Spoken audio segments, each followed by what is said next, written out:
តោះថ្ងៃនេះយើងមករៀនពាក្យដែលផ្ដើមដោយ of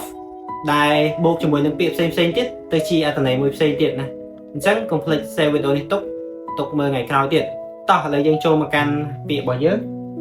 ដែល of គឺយើងប្រែថានៃរបស់ឬក៏ក្នុងចំណោមហើយយើងអាចប្រែបានផ្សេងទៀតតាមប្រយោគឬក៏អត្ថបទផ្សេងចូលមកកាន់ពាក្យទី1 of course ជាការពិតឬក៏ប្រកបណាស់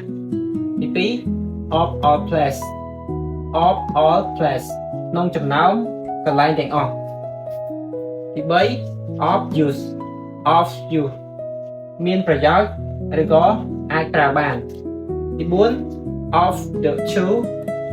ក្នុងចំណោម2ឬក៏ក្នុងចំណោមទាំងពីរ of his age នៅអាយុរបស់គាត់